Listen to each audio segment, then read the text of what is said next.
안녕하세요. 오늘은 치숙 최만식 선생님의 작품을 한번 보겠습니다. 최만식 선생님은 1902년에서 1950년대 소설가이십니다. 전라북도 옥구에서 태어나셨고요. 치숙이란 작품은 1938년도 동아일보에 실린 소설입니다. 최만식 선생님은 치숙에서는 보면 치숙이네라 어리석은 숙부인데요. 어리석은 숙부가 나오는데 아저씨는 도쿄 유학까지 다녀온 지식인입니다. 지식인인데 뜻을 펼치지 못하고 무기력하게 살아가고 있고 부조리한 사회를 위해서 자신이 무엇을 해야 하는지에 대해서 고민을 멈추지 않는다라고 이야기하고 있습니다. 근데 여기에 나오는 나는 일본인 주인에게 잘 보여서 일본 여자와 결혼을 하는 것이 인생의 목표로 삼고 있는 아이인데, 이것은 이 나라는 주인공을 통해서 그 어리석은 숙부와 나를 동시에 비판의 그런 작품이라고 할 수 있겠습니다. 즉 주인공과 치숙을 둘 다 비판하는 모두까기 작품으로 생각하시면 되겠습니다. 처음 시작이 우리 아저씨 말이지요 라고 치숙에 대해서 이야기하고 있습니다. 우리 오촌 고모부 그 양반 시방 폐병으로 앓고 누워있다. 10년 대학교까지 공부한 거 풀어먹지도 못했다. 그 다음에 그에 반해서 우리 아주머니는 싹바느질, 남의 집 품빨래, 화장품 장사, 칙살스러운 벌이를 해다가 겨우겨우 목구멍에 풀칠을 한다라고 이야기하고 있습니다. 그렇게 하다가 또 우리 아주머니는 20년 동안이나 소박을 당했다라고 이야기하고 있습니다.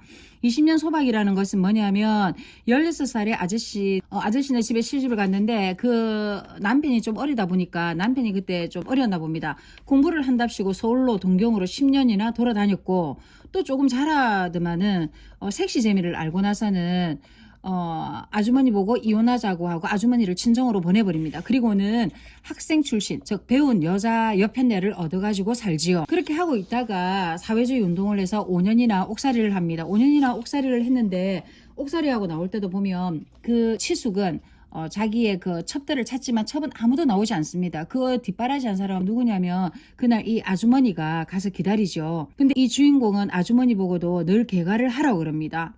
저 남편을 믿지 말고 가서 개가를 하라라고 이야기하지만 하지 않습니다. 전혀 생각도 하지 못하고 있죠. 이 주인공은 7살에 부모를 잃고 의탁할 곳 없었는데 그때 뭐냐면 이 아주머니가 친정으로 소박을 와 있다가 이 주인공을 걷어주는 겁니다. 그래서 이런 은공이 있으니까 나도 그걸 저버리지 않고 그래서 내 깜냥에는 카풀만치 갚노라고 갚는 셈이지요. 아주머니가 지금도 찾아와서 양식이 없다는 사정을 들어 하곤 하는데 실토적 말이지 좀 성가시기는 합니다. 그래도 늘 이 아주머니를 도와주고 있습니다. 이 아주머니는 이제 구라다상네 집이라고 거기에서 왔다 갔다 하면서 월급을 5원씩을 받습니다. 월급 5원씩 받고 적금을 해서 돈 100원이나 모으죠. 돈 100원을 지금 계산해보면 한 그 당시 500만 원인데 그 당시 벌어서 이 아주머니가 이제 친정집에서 방을 얻어서 나가게 되죠. 그래가지고 이제 남편 올 날만을 기다리는 겁니다. 그런데 이제 남편은 그래서 다 죽어가는 반송장을 업어오다시피 해놓고 뉘어놓고 그날부터 아주머니는 불철주야로 할 짓 못할 짓 다 해가면서 부수대고 남편 뒷바라지를 하는 겁니다. 그래서 부인네 정성이 무서운 갭디다. 꼬박 3년이군요. 나 같으면 돌아가신 부모가 살아오신데도 그 짓은 못합니다. 라고 합니다. 그 3년을 이 부인이 수발을 하는 거죠. 수발을 하고 보니까 이제 그 남자가 정신을 차리는 게 아니고 몸이 좀 온전케 되는 거죠. 사실 우리 아저씨 양반은 대학교까지 졸업하고도 이제는 기껏 해먹을 거란 막벌이 노동밖에 없는데 보통학교 4년 겨우 다니고도 시방 앞길이 환히 트이 4개 나보다 못하다라고 이야기하고 있습니다. 내 사환보다 내가 식모살이 하고 있는 나보다 못하다라고 아저씨를 비꼬고 있습니다. 아마 아저씨가 사회주의 이런 거가 보면 그놈의 글씨 아편하고 꼭 같은가 봐요. 그렇길래 한번 맛을 들이면 끊지를 못하지요. 저 서양 어디선가 일하기 싫어하는 게으름뱅이 몇 놈이 양지 쪽에 모여가지고 놀고 먹을 궁리를 했다네요. 이게 우리 집 다이쇼. 자기 집 주인 양반이 이제 그 일본 주인이 이야기를 해준 거죠. 그래서 사회주의가 이런 거다라고 이야기하는 겁니다. 근데 이제 그 사람들이 이 세상에는 부자가 있고 가난한 사람들이 있고 하니 그건 도무지 공평한 일이 아니다.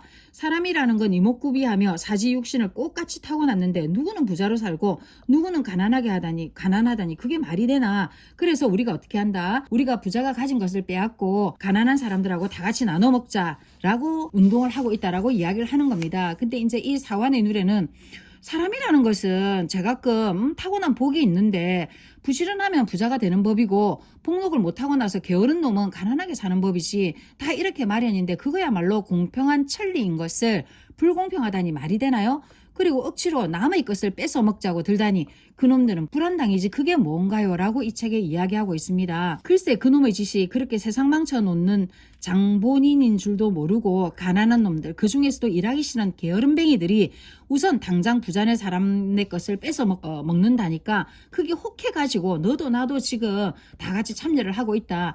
저 이제 러시아에서 그렇게 꼬드겨 가지고 사람들이 그렇게 하고 있다. 우선 먹기는 곶감이 달다고 그 지랄을 했다가 잘코산이야. 잘코산이가 뭐냐면 미운 사람의 불행을 고소하게 여길 때 내뱉는 소리라고 이야기하고 있는데 우선 먹기는 곶감이 달다고 그 지랄을 했다가 잘코산이야. 참 꼴 좋다라고 이야기하고 있습니다. 우리 아저씨 치숙도 그렇다라는 거죠. 나는 내가 30년 동안 60살 환갑까지만 장사를 해서 꼭 10만 원을 모을 작정이고 10만 원이면 최선 조선부자로 쳐도 천석군인이 떵떵거리고 살 수 있지 않겠습니까? 그리고 내 목표는 일본 여자하고 결혼할 거예요. 구식 여자는 얌전해도 부식해서 내고 신식 여자는 식자가 들었다고 건방져서 못 쓰겠고 도무지 그래서 나는 죄선 여자는 신식이고 구식이고 다 싫어요 라고 이야기하고 있습니다. 그래서 내 이상은 내가 10년 동안 딱 10만 원을 모아서 큰 부자로 살고 이제 시방 열심으로 그래서 살고 있다. 근데 그 미쳐 살미던 놈들이 세상 망쳐버릴 사회주의를 하려 드니까 내가 소름이 끼치게 정말 싫다 이 말입니다. 사실 우리 아주머니만 아니면 내가 무슨 천조학 교도고 나쁜 병까지 앓는 그 양반 우리 치숙을 찾아가겠어요? 죽는데도 내가 코도 안 풀어 붙일 걸 이렇게 이야기합니다. 그래서 그 아저씨가 3년이나 병수발을 했으니 이제 정신을 차렸을 거다라고 생각하고 아저씨를 방문을 하지만 전혀 그렇지 않죠. 기가 막혀서 이야기하고 있습니다. 하나님이 사람의 콧구멍을 2개로 마련하기 참 다행이다. 아저씨하고 이야기하면서 답답하다고 느끼는 겁니다. 그래서 그날이 마침 쉬는 날이길래 아주머니들을 할 이야기도 있고 해서 아침결에 들렀는데 아주머니는 남의 혼인집에 바느질을 해주러 갔고 아저씨 양반만 여전히 아랫목에 가서 들어 누웠어요 라고 이야기하고 있습니다. 그래서 아저씨 머리목에 보니까 조선 잡지가 있는데 조선 잡지를 이렇게 훅 무슨 말인지도 모르지만 훅 이렇게 보니까 아저씨 이름이 나오는 거예요.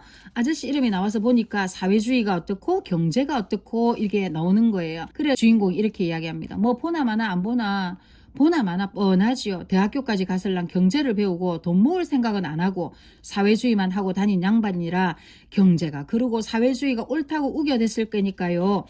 그러면 아저씨 도대체 경제가 뭐예요? 경제라는 것은 돈 모아서 부자 되라는 것 아니에요?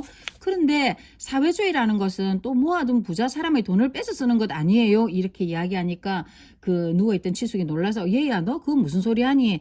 경제라는 건 그게 아니다. 네가 말하는 거는 이지학이고 경제라는 것은 그게 아니다라고 이야기합니다. 근데 이 주인공은 계속해서 이야기를 합니다. 그러면 아저씨는 대학교를 다니면서 돈 모아 부자 되는 경제 공부를 한 게 아니라 모아둔 부자 사람네 돈 뺏어서는 사회주의 공부를 해서 그런 거예요. 그 사회주의가 불안당 아니에요 라고 이야기합니다. 그 아저씨는 이제 헛기침을 하시면서 얘가 헛똑똑이구나. 네가 지금 너무 모르고 이야기를 한다라고 이야기하고 있습니다. 그 다음에 아저씨의 생각을 엿볼 수 있는 말이 나오죠. 아저씨는 이제 이 어린 조카하고는 이야기가 안 되는 겁니다. 아저씨의 생각은 이렇죠. 사람이라는 것은 누구를 물론하고 말이다. 아첨하는 것 같이 더러운 게 없다. 위로는 제왕, 밑으로는 거린, 그 모든 사람이 윗선, 시방 이 제 세상에서 말이다. 제가끔 제 분수대로 살아가는 데 있어서 말이다. 제 개성을 속여가면서 거정 생활에다가 아첨하는 것 같이 더러운 것이 없고 그런 사람같이 가련한 사람은 없느니라.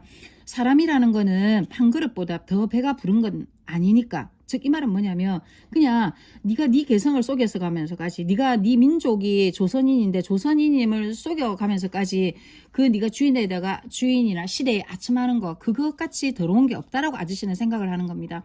그러니까 이 아저씨는 그런 일제치하에서는 아무것도 하지 못하는 거죠. 아저씨는 아직도 세상 물정을 모르시나요? 나이는 나보다 많고 대학교까지 공부했어도 일찌감치 고생살이를 한 나만큼 세상 물정은 모릅니다. 시방이 어느 세상인데 그러시오. 또 아저씨가 이렇게 이야기합니다. 사람이라는 건 제 아무리 날고 뛰어도 이 세상에 형적 없이 그러나 세차게 쭉 흘러가는 힘.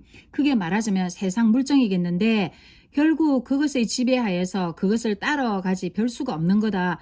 너 쉽게 말하면 너 10년 이후에 너가 60세까지 계획을 잘 세워 놓았지만 세상이 어떻게 네 생각대로 될 것 같으냐라고 이야기하고 있죠. 반면에 아저씨는 아저씨도 자기가 마음먹은 대로 공부한 대로 내가 세상에서 뜻을 펼치고자 하였으나 세상하고 자기 시대하고 자기하고 안 맞다라는 걸 이야기하고 있는 겁니다.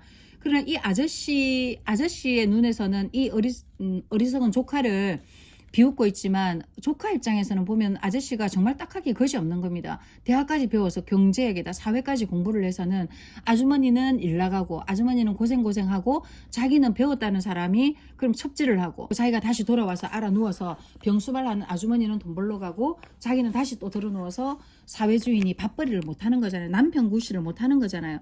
그리고 그렇게 아무리 시대가 그러하다 하더라도 남자 역할이라는 것이 있는데 저는 개인적으로 제가 볼 때는 이 주인공이 저는 시대의 흐름에는 맞다고 봅니다. 굉장히 어떻게 보면 몰매 맞을 수도 있는데 이 주인공은 자기가 살려고 하는 거잖아요. 살려고. 그리고 그 당시에 물론 그 아저씨 같이 이렇게 독립운동은 아니지만 끊임없이 앉아서 민족의 해방과 민족을 위해서 애쓰시는 분들도 너무 대단하신 분들이지만 여하튼 자기 가정 하나 돌보지 않고 자기 나라를 그 나라가 그 지경이 될 때까지 구하지 못한 그 사람들 모두의 책임이겠지요.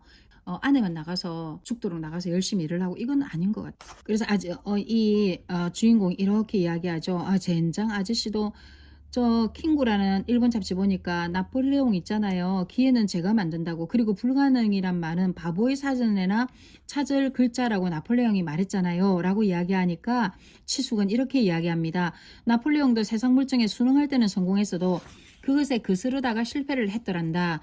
너는 7.8기에서 성공한 몇 사람만 보았지. 8번 일어났다가 9번째 가서 영영 쓰러지고는 다시 일어나지 못한 숱한 사람들도 있다는 건 모르는구나. 그러자 이렇게 이야기합니다. 아저씨는 그래서 더구나 못 써요. 이래 보기도 전에 안 될 줄로 먼저 낙심 먼저 하고. 저는 이게 맞다고 보거든요.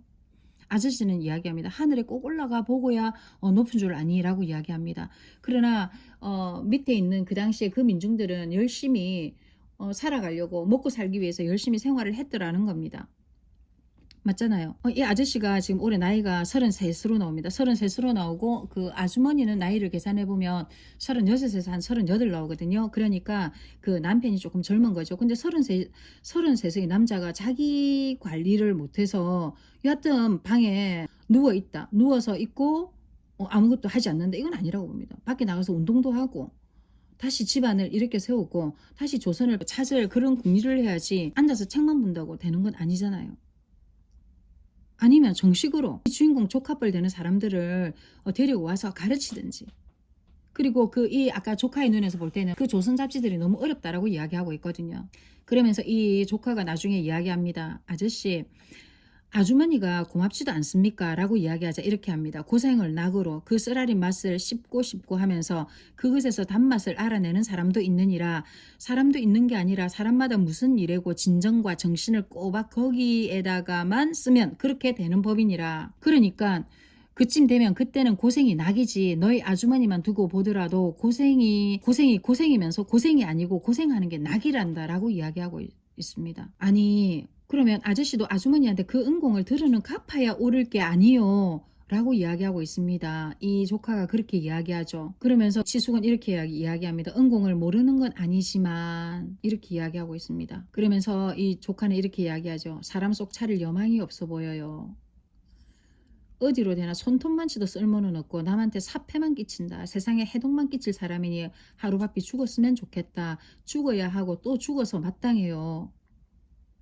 그런데 글쎄 죽지를 않고 꼼지락 도로 살아나니 속상한다라고 이야기하면서 끝을 마치고 있습니다. 이 책은 이제 그 최만식 선생님의 입장에서 보면 오직 개인적인 부귀 영달만을 추구해가는 사람들을 풍자한 거죠. 그 조카의 눈을 통해서 그렇게 하고 있는 겁니다. 그런데 이 사람들은 물론 아까 어리석은 조카처럼 자신들이 부족한 점을 알지도 못하고 자기가 가진 이 세상을 살아가는 방식, 긍정적인 사고관이잖아요. 내가 일제치하지만 내가 여하튼 먹고 살아야 되니 이 긍정적인 세계관을 가지고 열심히 살아가는 사람들을 이제 비꼬는 거죠. 그런데 이 비꼬는 과정에서 물론 조카의 무시함과 천박함도 드러나는 거지만 저는 이 무지하고 천박한 이 조카의 눈에 비친 그 배울 대로 배운 그 치숙의 그 부정적인 사고관이라기보다는 정말로 신랄하게 비판받아야 될 부분이 너무나 많다라는 거죠. 자기가 배웠다랍시고 그러면 첩을 들인다든지 그 다음에 아내를 고생시킨다라든지 그 다음에 그냥 누워만 있는 거잖아요. 어떤 예를 들어서 내가 민족 운동을 하려면 뭔가를 동네 아주머니들을 모은다든지 동네에 그 조카뻘 되는 사람들을 배워서 교육을 한다든지 여하튼 경제활동을 해야 되는데 우리가 이 세상의 자본주의 사회에서 살아가려면 사실은 경제가 안 되고는 안 되는 거잖아요. 경제가 만약에 우리가 조선이 강하고 지금 현재도 대한민국이 강하다면 우리가 다른 사람 눈치 볼 필요가 있을까요? 없다라고 봅니다. 그러니까 이게 우리가 사회주의든 자본주의든 여하튼 갈라서게 된 것은 돈인데 자본인데 자본 때문인데 우리가 인간은 여하튼 경제활동을 해야 된다라고 보고 경제가 없고 돈이 없으면 여하튼 사람이 어디에서든지 노예 노릇밖에 할 수 없다라고 봅니다. 노예 노름에 빠져들고 가진 자의 어떤 가진 자라고 하면 이상하지만은 여하튼 경제적 자유를 누릴 수가 없다라는 거죠. 그래서 자본주의 사회에서 가장 중요한 것은 지금 이 나이가 되고 보니 깨달은 것은 뭐냐면 경제적 자유다. 일단은 가난을 대물림해서는 안 되고 어쨌든지 이 사회에서 살아갈 때는 다른 어떤 모든 것은 도덕적인 것은 일단은 무조건 기초가 되어야 되지만 그 이후에는 아이들에게 경제를 가르쳐야 된다. 독서를 가르쳐야 되고 경제를 가르쳐야 된다라고 저는 생각합니다. 그래서 저는 치숙 최만식 선생님의 작품은 주인공과 치숙을 둘 다 비판하는 둘 다 풍자하고 조롱하는 작품이다라고 결론 내겠습니다. 이상입니다.